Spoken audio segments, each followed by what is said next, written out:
perkenalan dulu ya. Kenalin, nama aku Laila Tuniswatin. Kalau yang samping aku ini, Nama aku Hairunisa. Nama aku Nanda Hairia. Aku Dina Enuniswa. Kalau nama aku Koratu Akiniswa. Halo, nama saya Dayu Adiatma Meswari. oke, kita akan membahas tentang mengenai perubahan syarat dan batas usia untuk capres dan cawapres.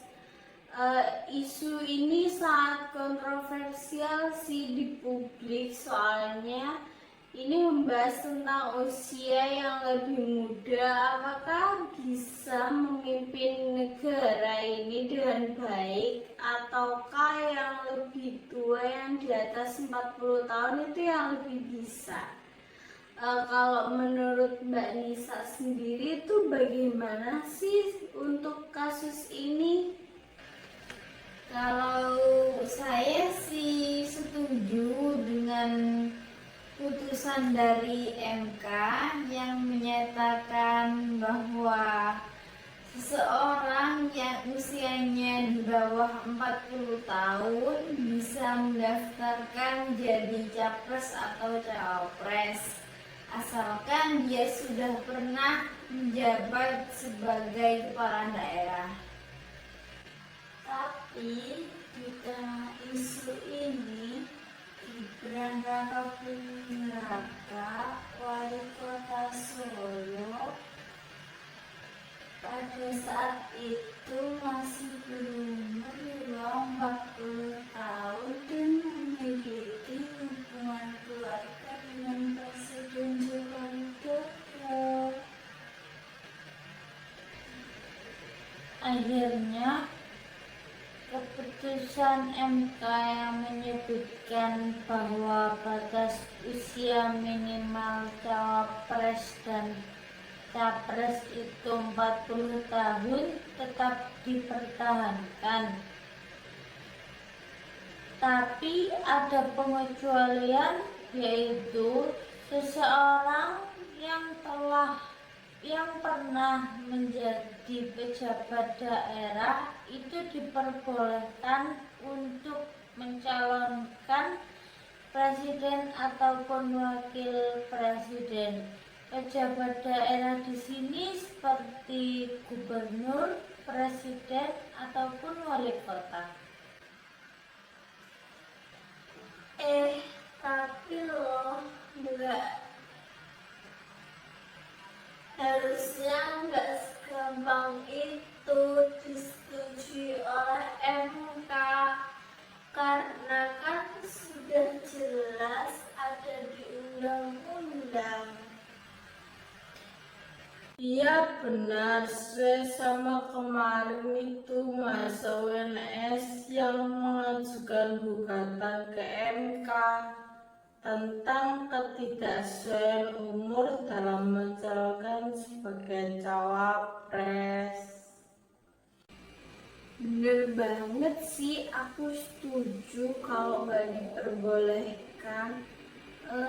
Apa gara-gara Gibran itu masih termasuk keluarga dari Jokowi ya, bahkan anaknya dari Jokowi sendiri. Enggak sih, kalau menurutku ya sudah sesuai dengan ketentuannya. Kan dia juga sudah pernah menjabat menjadi wali kota Solo di tahun 2021.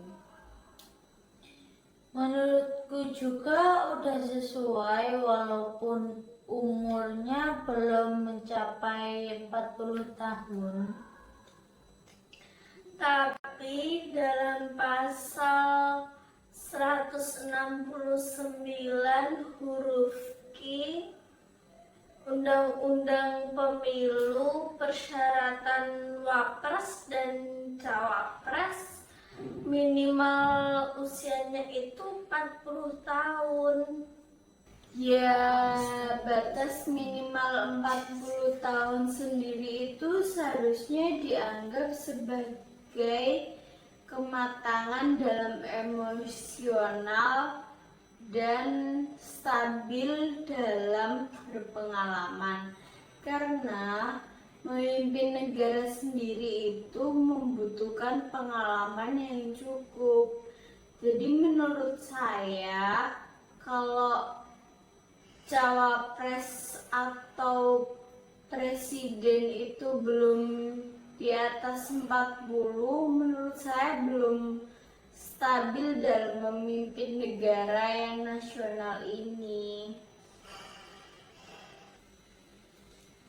Akan tetapi, kalau generasi muda masih memiliki energi dan inovasi untuk menghadapi tantangan zaman modern dengan membuka peluang bagi calon yang lebih muda, jadi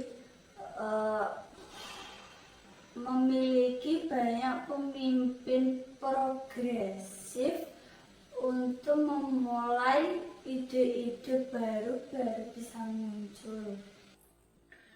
Ya sudah, kalau memang nggak setuju sama capres umur 30 ya nggak usah dipilih.